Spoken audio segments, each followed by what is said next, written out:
अस्सलाम वालेकुम, मेरा नाम है दानिश मकसूद और आप देख रहे हैं मेरा YouTube channel Dawn News editorials. आज है 26 नवंबर 2019 और आज मैं आपसे डॉन के जो 3 एडिटोरियल हैं उनकी समरी जो है वो शेयर करूँगा। सबसे पहले तो मैंने आपको ये कहना है कि जी ये आपने वो मीनिंग्स अगर देखने होते हैं तो आप WPS ऑफिस ऐप मोबाइल के लिए डाउनलोड कर लें और सिस्टम में वैसे एक्रोबेट रीडर जो है वो तो सामने डाउनलोड किया ही होता है। बाकी मोबाइल वाले जो हैं वो WPS ऑफिस यूज़ कर लें तो फिर हाईलाइटेड वर्ड्स के जो मीनिंग्स आप लोग देख सकते हैं।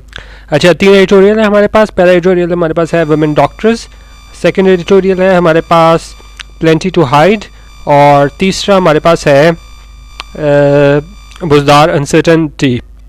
अब हम यहाँ से स्टार्ट करते हैं। बुज़दार अनसर्टेनिटी, इस पर जैसे कि आपको पता है कि जब इमरान खान ने सारे काफ़ी बड़े नामों को छोड़ के उस्मान बुज़दार को जब ये बनाया था यहाँ पे हमारे पास पंजाब का चीफ मिनिस्टर, तो काफ़ी ज़्यादा इन पे तनकीद भी हुई थी।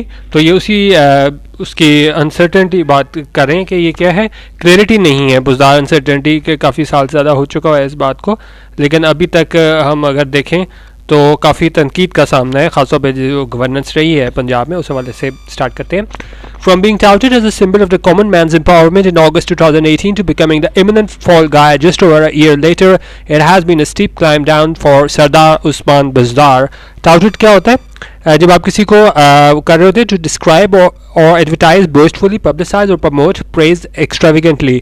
क्योंकि जब ये आए थे तो आपने देखा होगा तो इमरान खान ने इनको कहा था कि भाई ये सियासत के हमारे ये वसीम अकरम है, तो इनको काफ़ी क्या इन्होंने प्रमोट किया था और जिस तरह ये और दूसरे वर्ड्स हमारे पास थे, एडवर्टाइज़ किया था और वो पब्लिसाइज़ किया था और प्रमोट किया था कि भाई अब आ गए हैं। और साथ ख़ासा पे कहा गया था कि भाई वो ऐसे जगह से ताल्लुक़ है जहाँ पे तो मतलब लाइट भी नहीं है और बिल्कुल ही बैकवर्ड एरिया से है। तो और उसको क्या बना के पेश किया गया था, as a symbol of the common man's empowerment, कि जैसे अब ये आ जाएंगे तो बिल्कुल ही वो आम आदमी है। तो उसके लिए एम्पावरमेंट हमारे पास क्या होता है, एम्पावरमेंट होता है the process of becoming stronger and more confident specially in controlling one's life and claiming one's right.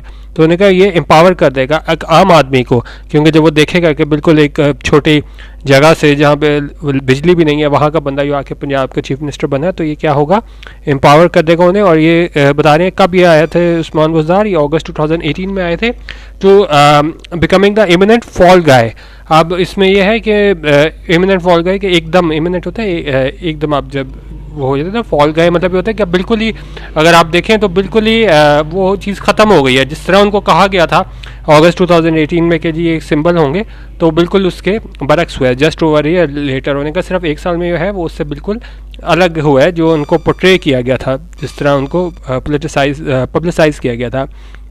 It has been a steep climb down for Sardar Usman Buzdar. अब स्टीप होता है गहरी, क्लाइम डाउन आप नीचे आना। तो अब इस तरह कह रहे हैं कि उनको बिल्कुल वो लेके गया था कि बिल्कुल कॉमन मैन के लिए जैसे बहुत बड़ी बात हो गई है आम आदमी के लिए कि ये बन गया। तो उन्होंने कहा ये स्टीप क्लाइम डाउन है कि जितना इसको ऊपर लेके गए थे, बिल्कुल आप कहने दूसरे बंदे को बिल्कुल आप कहते हो ना ऊपर ले जाते हो कि भाई ये बहुत अच्छा ये होगा आम आदमी के लिए, लेकिन वो नहीं हुआ। तो ये स्टीप क्लाइम डाउन है क्योंकि ज़ाहिर आप जितना उसको ऊपर उठा के ले गए थे खासतौर पे PTI वाले भी, तो ये बिल्कुल इनके लिए स्टीप क्लाइम डाउन है। But even so, the signs are that while the Punjab Chief Minister may be down, he has not been ruled out. उन्हें कहा फिर भी लेकिन साइंस ये हैं कि ये चीफ मिनिस्टर में भी डाउन, जिस तरह he has not been ruled out, यानी कि हम ये कह सकते हैं कि अभी मुकम्मल तौर पे मतलब वो मजबूत नहीं है। काफ़ी इवन विद इन PTI भी इनके ख़िलाफ़ काफ़ी आवाज़ें उठती हैं, लेकिन फिर भी हम कह सकते हैं कि ठीक है बुरे हालात में तो बुरी मुश्किल में तो इन्हें कह सकते हैं, लेकिन ये नहीं कह सकते कि बिल्कुल ही हम इनको रूल आउट कर दें, इनको नज़रअंदाज कर दें कि प्रेजेंस अब बहरहाल है। बेशक वो जितने भी लोग जो हैं उनको तनकीद का सामना है इसको उस्मान बुज़दार को। The ability of the Buzdar setup is commonly listed as significant failure of the Imran Khan government. उन्होंने कहा इनएबिलिटी कुछ ना कर सकने को, तो हमें इनएबिलिटी कहते हैं। उन्होंने कहा ये सही तौर पे गवर्नेंस नहीं कर सका है। कौन? ये बुज़दार सेटअप, ये पंजाब में इज़ कॉमनली लिस्टेड, और ये इस तरह है as a significant failure of Imran Khan government. होने का ये जो इसकी इनएबिलिटी थी उस्मान बुज़दार की वजह से इमरान खान की गवर्नमेंट को जो है वो ये कहा जाता है कि भाई ये इस गवर्नेंस के सिलसिले में बिल्कुल नाकाम हो गया। क्योंकि ख़ासतौर पे शहबाज शरीफ के बाद सबसे लोगों का ख्याल था कि भाई यहाँ पे कोई स्ट्रॉन्ग पर्सनैलिटी लेके आएंगे ताकि कंपैरिजन हो सके, लेकिन जो ख़ासतौर पे जो परफॉर्मेंस रही है 1 साल में, तो उसके बाद ये बात करें कि ये क्योंकि इमरान खान ही इसको ये लेके आए थे वज़ार को, तो उनका फेलियर, उस्मान वज़ार का फेलियर जो है वो इमरान खान का फेलियर तस्वुर किया जा रहा है। It is true that some of the most well-informed analysts believe that an expendable Sardar from southern Punjab could be sacrificed by Prime Minister Khan to meet the strong demands of change. अच्छा, अब लफ्ज़ हम इसमें देख लेते हैं क्या चीज़ है। एक्सपेंडेबल, एक्सपेंडेबल ये होता है हमारे पास of relatively little significance and therefore able to be abandoned और डिस्ट्रॉयड, उनका जिसकी कोई इंपॉर्टेंस ना हो उसको हम बोलते हैं क्या, एक्सपेंडेबल। अब ये कह रहे हैं ये बात ठीक है कि जो हमारे वेल इन्फॉर्म्ड एनालिस्ट जो कि काफ़ी जो तजिया निगार जो काफ़ी कुछ जानते थे, सीनियर तजनिकार कह लें, नॉलेजेबल कह लें, बिलीव और वो क्या बिलीव करते थे, किस बात में यकीन करते थे, that expendable sardar from southern Punjab could be sacrificed, कि जो हमारे पास उस्मान वज़ार है शायद इनकी कुर्बानी देनी पड़े, किसे, by prime minister Imran Khan, और इमरान खान को क्यों, to meet the strong demands of change, क्योंकि लोग जो तब्दीली की आवाज़ उठा रहे हैं तो उसके लिए क्या है, शायद क्योंकि वो इतना डिलीवर करने में नाकाम रहे हैं तो शायद इमरान खान को इसकी कुर्बानी देनी पड़े तब्दीली लाने के लिए। However there are problems with this views that see Mr Khan as just another pliant ruler. और प्लाइंट हमारे पास क्या होता है, प्लाइंट होता है हमारे पास ईजिली इन्फ्लुएंस्ड और डायरेक्टेड। आप किसी को ईजिली इन्फ्लुएंस्ड कर लो तो उसको हम बोलते हैं प्लाइंट। तो उन्होंने कहा ये इसके साथ प्रॉब्लम्स हैं इन व्यूज़ के साथ क्या, और ये क्या देखते हैं मिस्टर खान को as just another pliant ruler, और जो इमरान खान को सिर्फ एक प्लाइंट रूलर के तौर पे देखते हैं जिनको ईजिली इन्फ्लुएंस किया जा सके। The PTI chief has demonstrated, not least because of his inconsistent position in political matters in recent days, it is not always easy to make him see the logic of the steps that his alleged backers insist he must take. उन्होंने कहा PTI chief यानी इमरान खान ने ये दिखाया है, has demonstrated not least because of his inconsistent position on political matters in recent days. उन्होंने कहा हाल ही के कुछ दिनों में अगर हम डिसीजंस देखें ये उन्होंने लिए हैं तो काफ़ी हमें इनकन्सिस्टेंट पोजीशन नज़र आती है, कंसिस्टेंट हमें वो नज़र नहीं आते, क्योंकि ये उन्होंने कहा ये इतना आसान नहीं है तो कि वो हर काम जो है वो लॉजिक के साथ करें, मंतक के साथ करें, और ये इस तरह किस तरह वो साबित करें of the steps that his alleged backers insist he must take। और उन्होंने कहा वो स्टेप्स ले इमरान खान जो उसके चाहते हैं, backers insist he must take, कि वो इमरान खान वो स्टेप्स ले। The unnecessary debate he managed to stir over the issue of Nawaz Sharif's medical treatment abroad is an example। उन्होंने कहा ये काफ़ी ज़्यादा इस पर बहस वगैरह भी हुई, इमरान इसके नवाज शरीफ के मेडिकल ट्रीटमेंट और इसको बाहर भेजी जाए, इन सब मुताल्लिक़ के सवाल आते, तो उसकी उन्होंने एग्जांपल देते हुए कहा है कि ये सारा वक्त आसान नहीं है कि हर काम जो है इमरान खान वो लॉजिक के साथ करे। तो ये इनका ज़ाहिर है अपना ओपिनियन है, आप लोग या दूसरे लोग हैं इससे वो कर सकते हैं, इख्तलाफ कर सकते हैं। The same mind that appear to be in a state of agitation over Mr. Sharif's departure would not be prepared to see the Punjab Chief Minister being forced to exit। उन्होंने कहा सेम माइंड जो क्या था, that appear to be in a state of agitation, जो हमें वहाँ पे agitation नज़र आई कहाँ पे, जहाँ पे मिस्टर शरीफ डिपार्चर, जहाँ पे नवाज शरीफ को ये बाहर भेजने की जब बारी आई थी, वुड नॉट बी प्रिपेयर्ड, वो तैयार नहीं होगा to see the Punjab chief minister being forced to exit, के जो चीफ मिनिस्टर है पंजाब का उसको फोर्सफुली है वो बाहर निकाला जाए काबीना से। Hence the topic of discussion in the many emergency meetings that have taken place between Mr Khan and Mr Buzdar could be well be on survival instead of dismissal. उन्होंने कहा इस लिहाज से काफ़ी ज़्यादा ये मीटिंग्स जो एमरजेंसी मीटिंग्स हुई किन के दरमियान, इमरान खान और बज़दार के दरमियान, वो किस पे हो सकती हैं, सर्वाइवल पे, ना कि डिसमिसल पे, निकाले जाने पे। It has also been observed that those who speak of an impending ouster of the chief minister disregard many factors. उनका ये भी देखा गया कि वो यो कहते हैं लोग इम्पेंडिंग आउस्टर, यानी इम्पेंडिंग होता है यो होना ही हो, नागुज़ीर हो, अबाउट टू हैपन। तो उन्होंने कहा वो ये लोग कहते हैं कि भाई ये तो होना ही है कि बुज़दार ने जाना ही है, ouster of the chief minister disregard many factors. उन्होंने कहा वो काफ़ी फैक्टर्स जो हैं वो नज़रअंदाज कर देते हैं। If Mr. Buzdar's nomination as Chief Minister was a compromise between Mr. Khan's supporters in 2018, अगर उन्होंने कहा मिस्टर बुज़दार का नॉमिनेशन जो था किस तरह चीफ मिनिस्टर के तौर पे, अगर वो एक कॉम्प्रोमाइज़ था एक मफाहमत थी किन के दरमियान बिटवीन मिस्टर खान सपोर्टर्स इन 2018 और किन के दरमियान थी मिस्टर खान के जो सपोर्टर्स थे 2018 के दरमियान, उनके दरमियान अगर मफाहमत थी there are now too many groups within the PTI to call it a united entity. लेकिन उन्होंने कहा कि अब मसला ये है कि अब पीटीआई में है वो काफ़ी ज़्यादा दरारें पड़ चुकी हैं, there are too many groups और पीटीआई में काफ़ी ज़्यादा ग्रुप्स मौजूद हैं विद इन द पीटीआई। उनका पार्टी के अंदर ही है वो क्या है इतनी यूनिटी नहीं रही है कि हम इसे क्या यूनाइटेड एंटिटी कह सकें, यह यूनाइटेड एंटिटी नहीं रही है, काफ़ी ग्रुप्स में बढ़ चुकी है ये party. In fact the gulf is widening, उन्होंने कहा ये क्या है गल्फ इज़ वाइडनिंग, खलीज जो है वो क्या है बढ़ रही है and there are many power wielders in the province और काफ़ी पावर विल्डर्स हमारे पास क्या होते हैं power authority influence as in ruling और डोमिनेटिंग, जो अपनी पावर यूज़ कर रहे होते हैं। उन्होंने कहा काफ़ी ज़्यादा हमारे पास फैक्टर्स हैं वहाँ पे पावर विल्डर्स हैं कहाँ पे प्रोविंस में। Home minister Buzdar would have to cut down to size in order to rule effectively. तो उन्होंने कहा अब सिर्फ एक बुज़दार ही नहीं है, वहाँ पे और भी काफ़ी ज़्यादा पावर विल्डर्स हैं वहाँ पे पंजाब में जो जहाँ पे जो है उसको टैकल करके फिर ही उसको ऊपर आना पड़ेगा, क्योंकि जब साल डेढ़ साल पहले था तो पहले तो उन्होंने कहा यूनाइटेड एंटिटी थी पीटीआई तो इतना प्रॉब्लम नहीं थी, लेकिन अब क्योंकि काफ़ी ज़्यादा ग्रुप्स बन चुके हैं तो बुज़दार को जो है वो काफ़ी प्रॉब्लम होगी अपने इफेक्टिवली जो है वो रोल करने के लिए।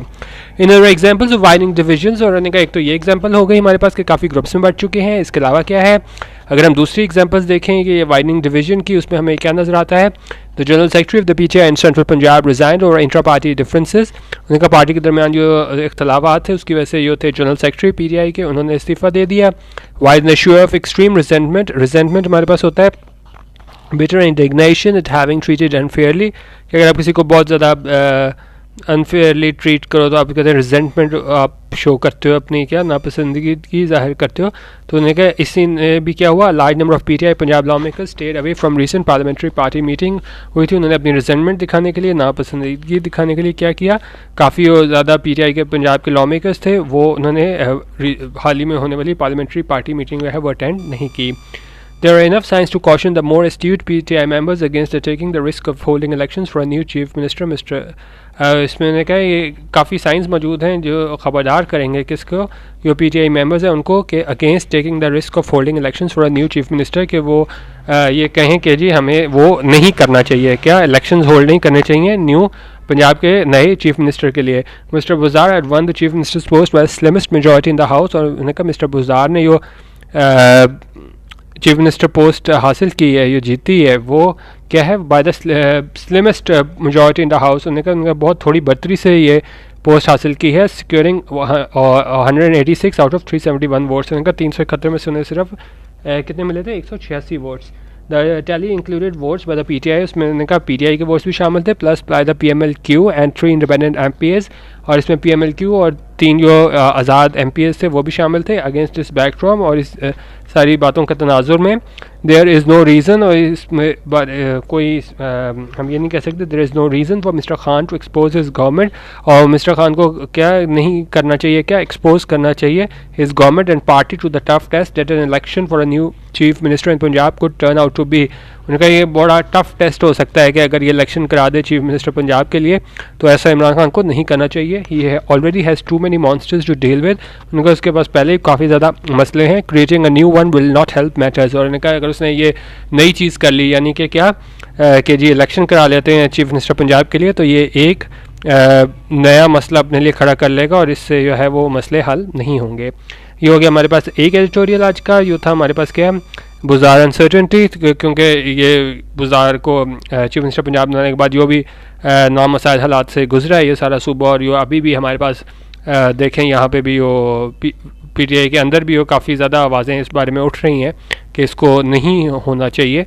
तो उस बारे में अनसर्टेनिटी की बात करें कि लोग जो हैं वो श्योर नहीं है, क्लियर नहीं है, उनको पास एक क्लियर पाथ नहीं है, क्योंकि ज़ाहिर है जब आपके पास एक वो क्लैरिटी ना हो किसी चीज़ में कि आप जो आपको रूल कर रहा है जो आप वहाँ पे सूबे का चीफ मिनिस्टर है वही उसी की पोजीशन अगर स्ट्रॉन्ग ना हो तो बड़ा मुश्किल हो जाता है चीज़ों को सही तरीके से मैनेज करना। तो ये हमारे पास एक एडिटोरियल हो गया। दूसरा एडिटोरियल हमारे पास है प्लेंटी टू हाइड। अब इसमें कह रहे हैं कि जो सिचुएशन हमारे पास इंडियन ऑक्यूपाइड कश्मीर में बनी हुई है उस हवाले से बता रहे हैं कि प्लेंटी टू हाइड, और ये हाइड कौन कर रहा है? इंडिया कर रहा है, क्योंकि वहाँ पे जब गैर मुल्की मुबसर भी और इंडिया का अपना भी एक वफ्द जा रहा था तो वहाँ उसको जाने नहीं देते वो हालात देखने के लिए इंडियन कश्मीर में कि क्या हालात कर रहे हैं। तो ये उस हवाले से एडिटोरियल के प्लेंटी टू हाइड के इंडिया के पास छुपाने को बहुत कुछ है, इसीलिए वो वहाँ पे बिल्कुल कर्फ्यू की सूरत हाल पैदा की हुई है और इंटरनेट वगैरह की सहूलत नहीं है लोगों के पास, लोगों को दिखाया नहीं जा रहा। तो उन्होंने कहा कि अगर वाकई इतना जुल्म और सितम नहीं कर रहा इंडिया तो इंडिया के पास छुपाने को कुछ ना हो, लेकिन ये सब कुछ करके ये साबित कर रहे हैं इंडिया कि सिर्फ नाम नहाद जमहूरियत है और असल में ये फैशिज्म के जो हैं वो दिलदादा हैं और क्या है, इनके पास छुपाने को बहुत कुछ है। स्टार्ट करते हैं। Over 100 days since the lockdown. Lockdown क्या होता है?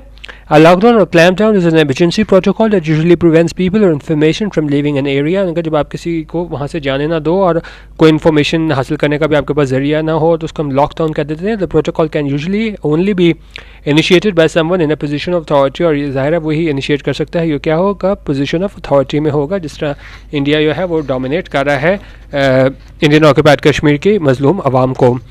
Over 100 days since the lockdown of India held Kashmir, New Delhi is unable to silence voices from around the world condemning its behavior in the occupied region.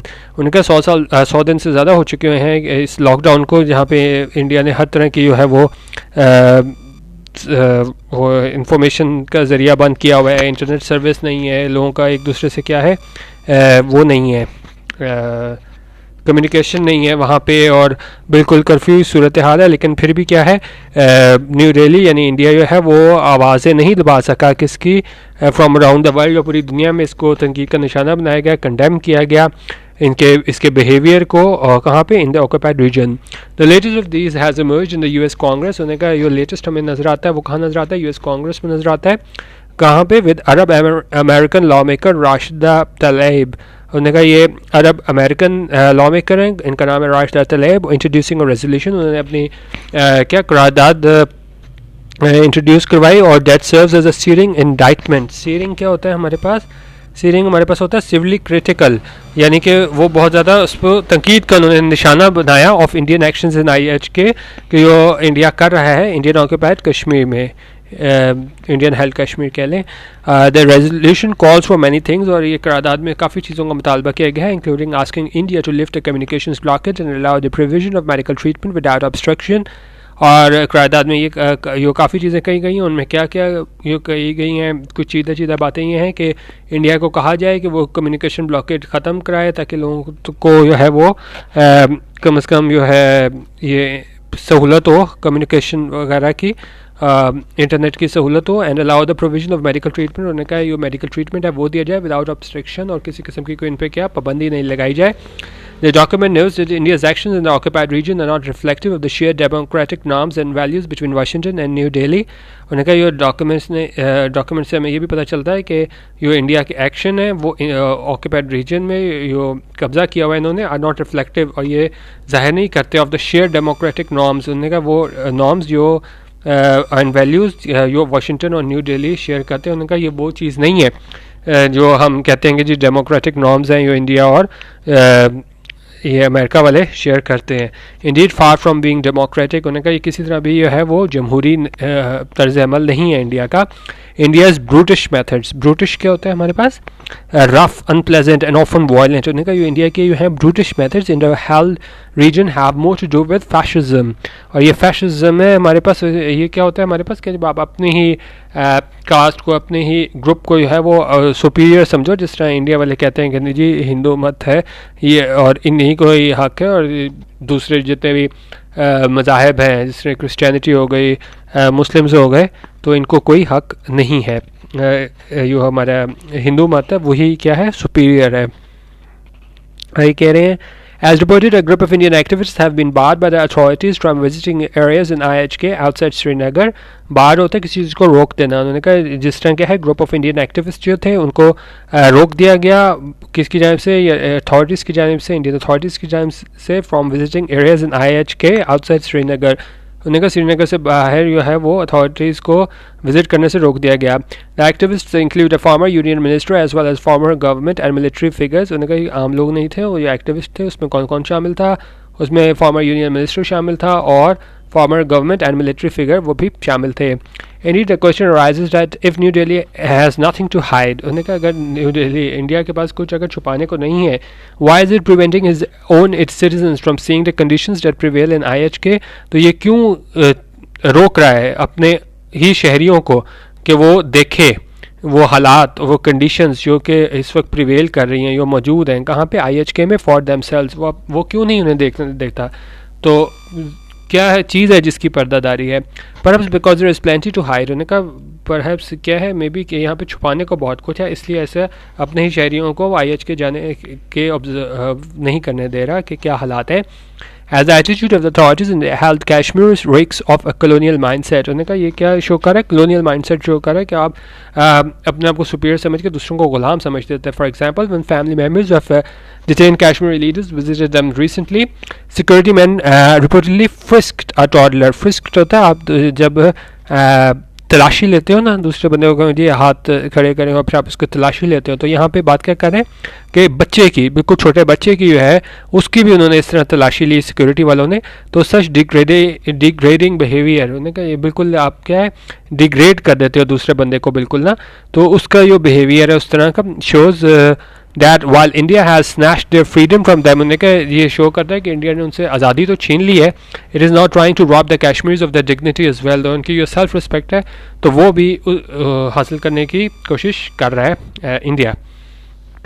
It is hoped that pressure from all quarters continues to be put on the Indian government and that people of conscience across the world go on highlighting the dismal human rights situation in IHK। उन्होंने कहा ये हम इस पर उम्मीद कर सकते हैं कि ये प्रेशर जो है वो तमाम तरफ से इस पे इंडियन गवर्नमेंट पे डाला जाएगा और ये पीपल ऑफ कॉन्शियंस जो बाज़मीर लोग हैं जिनका ज़मीर ज़िंदा है अक्रॉस द वर्ल्ड, पूरी दुनिया में, गो ऑन हाईलाइटिंग, वो हाईलाइट करते रहेंगे, वो उजागर करते रहेंगे ये डिसमल ह्यूमन राइट्स सिचुएशन है, ये इतने बुरे हालात हैं हमारे पास कहाँ पे, IHK में। while the current ruling clique in click हमारे पास क्या होता है, क्लिक हमारे पास होता है small close knit group of people who do not really allow others to join them. तो उन्होंने कहा अभी जो हुकूमत है वो अपने आप को ही समझती है कि बाहर के लोग ना आए, हम ही वो हैं, जिस तरह मैं आपसे हिंदू मत के ऊपर बात की थी तो यहाँ भी वही बात कर रहा है। उन्होंने ये शो किया it has a thick skin. Thick skin ये होता है आपको कोई असर ना हो। अब लोग जिस तरह भी उनकी बातें कर रहे हैं कि भाई इतनी ज़्यादा खिलाफ वर्जी हो रही है, लोग कंडेम कर रहे हैं, लेकिन क्या इन पर कोई असर नहीं हो रहा? क्यों? क्योंकि इनकी क्या है थिक स्किन है, इन्हें कोई फ़र्क ही नहीं पड़ रहा। बाय स्ट्रगिंग ऑफ क्रिटिसिज्म, तो वो जितनी भी तंकीद है उसको स्ट्रगिंग ऑफ, जैसे उनको कोई फ़र्क नहीं पड़ता क्योंकि जो भी बात कर रहे हैं दुनिया में कि जी जिस तरह ये इंडिया वाले खिलाफ वर्जी कर रहे हैं तो इनको कोई फ़र्क नहीं पड़ता, कोई इसको नोटिस नहीं ले रहे इंडिया वाले अथॉरिटीज़ जो हैं। The world needs to keep raising a voice for the Kashmiris. उन्होंने कहा ये दुनिया को आवाज़ उठाते रहने चाहिए कश्मीरियों के लिए। वो have lived under suffocating conditions, जो इतने बुरे हालात में इतनी उसमें रह रहे हैं कंडीशंस में फॉर सो लॉन्ग नाउ, ये इतनी देर से रह रहे हैं। When powerful foreign friends of India who up till now have preferred to pay only lip service to the Kashmir crisis, उन्होंने कहा ये इतने पावरफुल फ्रेंड्स थे इंडिया के जो अभी तक क्या लिप सर्विस कर रहे थे, यानी कि बस सिर्फ अमली तौर पे कुछ नहीं कर रहे थे, सिर्फ लिप सर्विस कर रहे थे, बोल देते थे, बयान दे देते थे, अमली तौर पे कुछ नहीं कर देते थे। जुल्म अगर कोई हो रहा है तो बिगेन टू स्पीक अप, अब वो भी बोलना शुरू हो गए and condemn it's behaviour in IHK, और वो उसका जो रवैया है उसकी को कंडेम कर रहे हैं IHK में। Chances are that New Delhi में चेंज इट्स ब्रूटल अप्रोच। उन्होंने कहा चांसेस हैं कि न्यू दिल्ली शायद जो है वो अपनी जो ब्रूटल अप्रोच है वो चेंज कर ले। वैसे काफ़ी लोग आपसे खिलाफ करेंगे कि ऐसा नहीं होगा, मेरा अपना ख्याल है ऐसा नहीं होगा, लेकिन खैर इसमें एडिटोरियल में ऐसा कहा जा रहा है कि न्यू दिल्ली जो है वो अपना क्या है अप्रोच चेंज कर लेगी। The US and European states are quick to point out human rights abuses in countries। उनका US और यूरोपियन स्टेट्स हैं वो बड़े जल्दी करती हैं जब कोई ह्यूमन राइट्स अब्यूजेस हो किन मुल्कों में, डेटा जियो पोलिटिकल राइवल्स जो स्ट्रेटेजिक बेस पे और दूसरी रिसोर्स की बेस पे हैं वो राइवल्स हों, तो उन मामले में तो अगर कोई इंसानी हकूक़ की खिलाफ वर्जी हो तो फ़ौरन पॉइंट आउट करते हैं।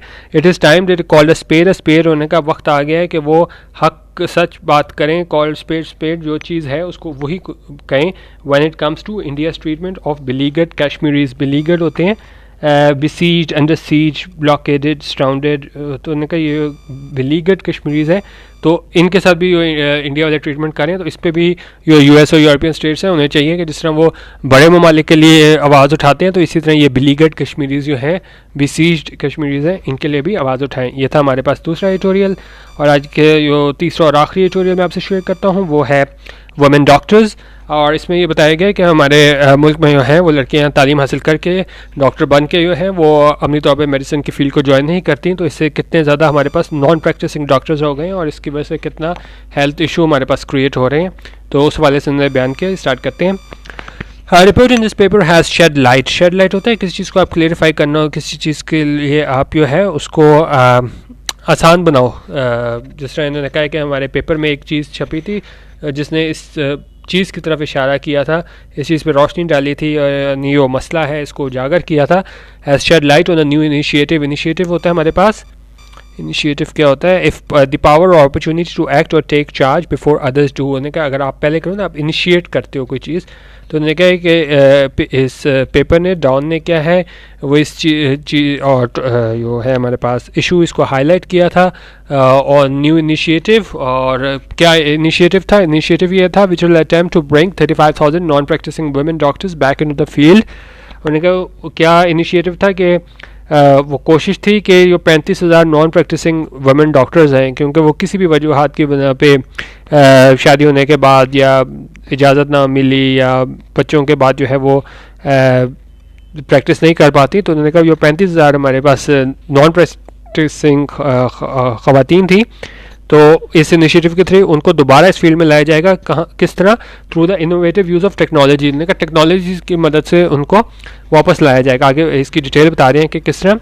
लॉन्च बाय द डाउ university of health sciences last year. उन्होंने कहा लास्ट ईयर क्या हुआ था, ये एक इनिशिएटिव किसने लॉन्च किया था? डाउ यूनिवर्सिटी ऑफ हेल्थ साइंसेज ने। और उसमें क्या प्रोग्राम का नाम था? The e doctor programme has so far recruited 700 women medics. उन्होंने कहा जो ई डॉक्टर प्रोग्राम है उसने 700 ख़वातीन को हायर किया है इन इट्स ट्रेनिंग सेशन में लेके आए हैं। Many of these women left और were made to leave their careers many years ago. उन्होंने कहा उनमें काफ़ी ज़्यादा ख़वातीन जो थी वो उन्होंने छोड़ दिया था या उनसे छुड़वा दिया गया था उनका कैरियर और बहुत साल पहले। And now have adult children, और उनमें से काफ़ियों के जो हैं वो बड़े बच्चे भी हैं। द प्रोग्राम ऑफर्स देम री ट्रेनिंग कोर्स। अब कोर्सेज क्योंकि ज़ाहिर अभी इतनी ज़्यादा देर हो चुकी है, सिलेबस में भी वो नई नई चीज़ें आती रहती हैं, तो उन्होंने क्या कहा कि ये प्रोग्राम है वो ऑफ़र कर रहा है री ट्रेनिंग कोर्सेज, कि इनके लिए री ट्रेनिंग कोर्सेज कर रहा है that will update their expertise and knowledge of the medical field. तो इनको क्या अपडेट करने में अपनी जो मेडिकल नॉलेज है वो मदद मिलेगी। And enable them to practise once more, और वो फिर एक मतलब दोबारा प्रैक्टिस कर सकेंगी। The problem of women doctors not continuing to work after graduation, marriage और motherhood has been a long standing issue in our society. उन्होंने कहा ये प्रॉब्लम जो है हमारे पास के जो ख़वातीन डॉक्टर्स हैं वो काम नहीं करती हैं ग्रेजुएशन के बाद, शादी होने के बाद या माँ बनने के बाद, तो ये has been a long standing issue. उन्होंने कहा ये बड़े अरसे से हमारे पास ये लॉन्ग स्टैंडिंग इशू रहा है हमारे सोसाइटी में। And written about countless times before, इस बारे में बहुत दफ़ा लिखा भी गया है। But there are also many men who leave the country to practice their profession in other lands. उन्होंने कहा हम ख़वातीन पे तो काफ़ी ये इल्ज़ाम लगा देते हैं कि भाई वो फील्ड में नहीं आती तो बहुत प्रॉब्लम हो जाती है, लोगों का इलाज करने वाला कोई नहीं होता। लेकिन उन्होंने कहा इसमें काफ़ी मर्द हजरात भी हैं जो मुल्क छोड़ देते हैं कि वो कहाँ प्रैक्टिस करने के लिए अपना प्रोफेशन दूसरे मुल्कों में। Unfortunately and partly due to the brain drain. Brain drain क्या होता है? The immigration of highly trained or qualified people from a particular country. तो उन्होंने कहा ये ब्रेन ड्रेन है, यहाँ से जितने भी हमारे क्वालिफाइड लोग हैं वो बाहर मुल्क चले जाते हैं। And large number of non practising doctors, और उन्होंने कहा इस वजह से कि एक तो ये बहुत ज़्यादा हाईली स्किल्ड लोग होते हैं वो बाहर चले जाते हैं, या हमारे पास क्या है large number of non practising doctors, जिस तरह ये ख़वातीन की भी हमने बात की है। तो इनकी वजह से क्या है, Pakistan has one of the world's lowest doctor to patient ratios. उन्होंने कहा पाकिस्तान के यो दुनिया में अगर हम देखें कि एक डॉक्टर टू पेशेंट रेशो के अगर एक पेशेंट है तो उसके लिए कितने डॉक्टर हैं, तो ये हमारा क्या है पाकिस्तान में lowest doctor to patient ratio है। It takes many years to create a doctor. उन्होंने कहा एक डॉक्टर बनाने में बहुत साल लगते हैं। And the amount of time and money that go into producing the nation's health care providers are seen as a waste of resources if the medics are not in a position to tend to the sick. उन्होंने कहा और इसमें काफ़ी ज़्यादा अरसा लगता है doctor बनाने में, और जितना टाइम लगता है और जितना पैसे लगते हैं एक प्रोड्यूस करने में, जो हेल्थ केयर प्रोवाइडर है उसके लिए एक डॉक्टर बनाने में इतना टाइम लगता है, तो उसको ऐसे देखा जाता है कि बिल्कुल वेस्ट ऑफ रिसोर्सेज है, क्योंकि ज़ाहिर है अगर वो प्रैक्टिस नहीं करेगा तो वो वेस्ट ऑफ रिसोर्सेज होगा इफ़ द मेडिक्स, और अगर ये जो मेडिक्स हैं वो क्या है, वो इस पोजीशन में ना हो कि वो बीमार का इलाज कर सकें, तो उनका ये बिल्कुल ऐसे ही होगा जैसे हम अपने रिसोर्सेज को ज़ाया कर रहे हैं. While the concept behind e-doctor is certainly inventive and well intentioned, उन्होंने कहा इसकी हम उससे इनकार नहीं कर सकते कि वो ई-डॉक्टर कॉन्सेप्ट है ये वेल इंटेंशन है, यानी कि अच्छी नीयत के साथ स्टार्ट किया गया है, and hopefully will achieve what it aims to do, और उन्होंने कहा उम्मीद की जा सकती है कि वो अपना हासिल कर लेंगे जो मकसद है इस सारे प्रोग्राम को स्टार्ट करने का, deliver important medical services to the needy segments of society. उन्होंने कहा ये उम्मीद है कि ये डिलीवर करे मेडिकल सर्विसेज किसको, नीडी सेगमेंट्स ऑफ सोसाइटी को, while providing employment of women, और साथ ही जो है वो ख़वातीन को मुलाजमत का भी मौका देगा. There is a question of its outreach and how effective and sustainable it will be. लेकिन उन्होंने कहा जब भी कोई नई चीज़ शुरू की जाती है तो हमें देखना होता है कि क्या ये आउटरीच ये कहाँ तक ये फैलेगा, क्योंकि ज़ाहिर है इसके लिए टेक्नोलॉजी भी चाहिए होगी. अगर आप ये ई डॉक्टर कर रहे हैं तो आपको टेक्नोलॉजी भी चाहिए होगी, तो फिर आउटरीच कहाँ तक पहुँचता है, किस तरह पहुँचता है, और जिस तरह जिन लोगों को ज़रूरत है उसको किस तरह हमने उनसे कांटेक्ट करना है, and how effective and sustainable it will B, और ये कितना सस्टेनेबल होगा भी, यानी कि इसको हम लॉन्ग टर्म लेकर जा भी सकते हैं कि नहीं. But there is another deeper malaise क्या होता है हमारे पास, a general feeling of discomfort, illness or unease whose exact cause is difficult to identify. उन्होंने कहा there is this another deeper malaise that needs to be addressed too, that is not related to technological advancement. उन्होंने कहा ये तो technological advancement है, ये हम बाद में देखेंगे, क्योंकि ये भी ज़ाहिर है एक इशू है कि हम किस तरह लोगों तक पहुंचेंगे, आउटरीच हमारे तक कैसे होगी, क्योंकि अगर आप ज़ाहिर है ये मोस्टली फ़ीमेल डॉक्टर्स हैं तो आपने फ़ीमेल पेशेंट्स ही होंगी, तो ज़ाहिर है अगर उनको टेक्नोलॉजी यूज़ करने नहीं आती वीडियो कॉन्फ्रेंस के थ्रू या जिस तरह टेक्नोलॉजी के थ्रू ये पहुँचेंगे दूर रफ्तादा इलाकों में, वो थ्रू वीडियो कॉल जो है अगर वो इलाज कर रहे हैं, तो उनका एक वो टेक्नोलॉजिकल एडवांसमेंट तो मसला है ही, क्योंकि अगर आप ये गांव वगैरह कहीं पे रीच कर रहे हो तो वहाँ पे वो किस तरह वो सेटअप करेंगे सारी ये चीज़ें, वीडियो सर्विलेंस वगैरह. उनका ये दूसरा मसला की तरफ उन्होंने इशारा किया है कि क्या why do so many Pakistani families disallow women from having a career after marriage. उन्होंने कहा कि क्यों इतनी ज़्यादा पाकिस्तानी फैमिलीज हैं वो अलाउ नहीं करती ख़वातीन को का अपना करियर परस्यू करने के लिए आफ्टर मैरिज, यानी शादी के बाद. It is unfortunate that even in this day and age, उन्होंने कहा ये बड़ा अनफॉर्चुनेट है कि इस दौर में भी Pakistani women's role is restricted. उन्होंने कहा पाकिस्तानी ख़वातीन है उनका रोल रिस्ट्रिक्टेड है, उन्होंने कहा यानी महदूद किया गया है to the confines of home, कि उनको कहा जाता है कि नहीं आप सिर्फ घर की चार दीवारी में रहो regardless of how educated she is, और इससे कतई नज़र कि वो कितनी एजुकेटेड है, कितनी तालीम याफ्ता है, और her potential to contribute meaningful to society, और इस बात से कतई नज़र कि वो कितना ज़्यादा कंट्रीब्यूट कर सकती है सोसाइटी के लिए. तो ये हमारे आज के 3 एडिटोरियल थे. आप यूट्यूब पे जो है मेरा चैनल ज़रूर सब्सक्राइब कीजिएगा, डॉन न्यूज़ एडिटोरियल्स, और ये अब मैंने 3 एडिटोरियल्स के आपके साथ समरी आज शेयर की है, तो कुछ मैं करूँगा मुस्तकबिल में भी आप लोगों से शेयर इस तरह करता रहूँ. फेसबुक पे आपकी ओपिनियन का पेज लाइक कर सकते हैं, और हमारा मैगजीन्स के लिए हमारा ग्रुप है की ओपिनियन का, आप उसे भी ज़रूर चेक कीजिएगा. वीडियो देखने का बहुत शुक्रिया. अल्लाह हाफिज़ और पाकिस्तान जिंदाबाद.